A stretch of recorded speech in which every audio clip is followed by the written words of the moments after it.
High, কেমন আছো তোমরা?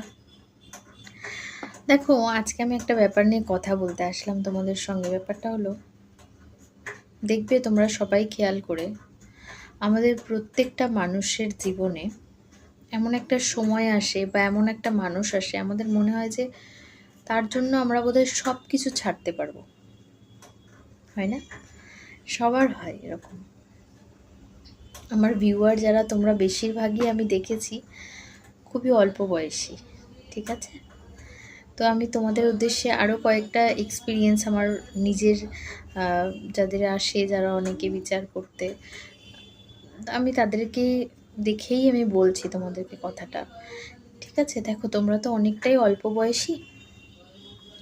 আমাদের প্রত্যেকের জীবনে এমন একটা মানুষ আসে, যখন আমার মনে হয় যে আপনার মনে হবে যে সব কিছু ছেড়ে থাকা যাবে, তবুও মানুষটাকে লাগবে।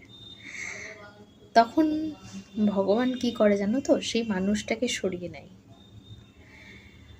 এটা বাস্তব প্রত্যেকের জীবনে, এবং তুমি যতবার তোমার লাইফে এই ডিসিশনটা নিতে যাবে, ভগবান তোমার লাইফ থেকে তাকে সরিয়ে নেবে। ব্যাপারটা হলো এটাই যে হয়তো উনিও চান না যে তুমি ওই লেভেলে গিয়ে সব কিছু ছাড়ো, ঠিক আছে? এটা দেখবে অনেকের ক্ষেত্রে অনেক বেশি বয়সেও হয়। তোমাকে বুঝতে হবে, এটা পৃথিবীতে তুমি একা জন্মেছ, একাই মরতে হবে। সবাই সাথী কিছু দিনের, হ্যাঁ, কেউই কিন্তু চিরকালের নয়, ঠিক আছে? তো এটা আমার মনে হয় যে ভগবান তখন সরিয়ে নেয়, যখন তুমি ওই স্টেজে পৌঁছে যাবে না, যে সব কিছু ছাড়া যাবে, তবু এই মানুষটাকে ছাড়া যাবে না, তখনই ভগবান এই স্টেপটা আমার মনে হয় যেন নিয়ে নেয়, যে সেই মানুষটাকে সরিয়ে নেয়, ঠিক আছে? তো তোমরা তো, হ্যাঁ, ধরতে গেলে যারা টিনেজার, তারা জীবনের একদম শুরুর পথে। অনেক কিছু দেখা যায় যে এমন একটা সিচুয়েশানে এসে যায় যে অনেক ভুল, মানে সুইসাইড অ্যাটেম্প্ট, এরকম ধরনের ঘটনাও শোনা যায়, ঠিক আছে? তো এরকম করো না। তোমাকে তোমার বাবা মাই তো বড় করেছে, তো এই দিনটা দেখার জন্য নয়, তাই না? তাদের দিকটাও একটু ভাবো, কেমন? আর একটু ভেবে দেখো, আর কারোর প্রতি না এতটা ডিপেন্ডেন্ট হয়েও না। আজকের দিন যা পড়েছে, আজকালকার যুগে ইমোশনাল যত কম হবে তত ভালো থাকতে পারবে, ঠিক আছে?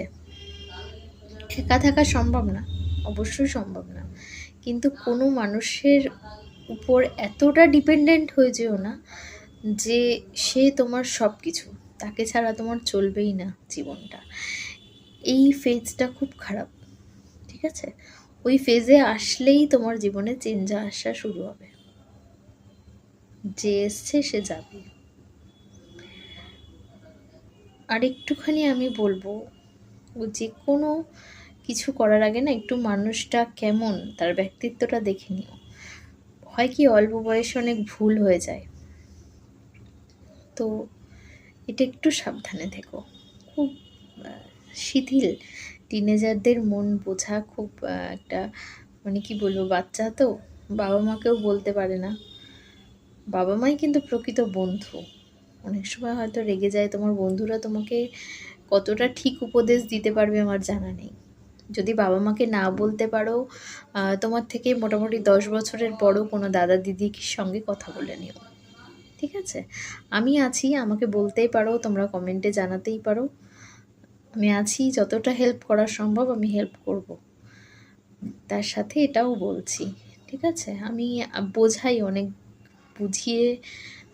বাচ্চাদের ক্ষেত্রে হয় কি, ওরা বুঝতে পারে না, থাকতে পারবে না, এরকম একটা স্টেজে চলে আসে। অনেক বড়দের ক্ষেত্রেও হয়, যখন অনেকটা সম্পর্কের একটা বিচ্ছেদ তৈরি হয়, বা ঠিক আছে, সবই সময়, জানো তো, সময়ের সাথে সাথে সব ঘাও ভরে যাবে। একদম একটা কথা আছে না, তো ওই সময় হার ঘাও কো ভর দেতা হয়, এরকম একটা কথা আছে। তো ওটাই কথা, সব ভরে যাবে। তুমি 6টা মাস অপেক্ষা করো, তবে তুমি বুঝতে পারবে। কত বড় একটা চেঞ্জ এসেছে। যদি প্রয়োজন হয় সাইকিয়াট্রিস্ট দেখাও, এখন প্রচুর অপশান আছে, ডাক্তার দেখিয়ে নাও। যদি মনে হয় ঘুমাতে পারছো না, ডাক্তার দেখিয়ে নেবে। কিন্তু কখনোই নিজেকে নষ্ট হতে দেবে না, নিজেকে ভাঙবে না। নিজেকে গড়ে তোলার তো সময় তোমাদের এখন, নিজেকে ভাঙবে না, কেমন? কোনো হেল্প লাগলে কমেন্টের মাধ্যমে যোগাযোগ করতেই পারো, ঠিক আছে?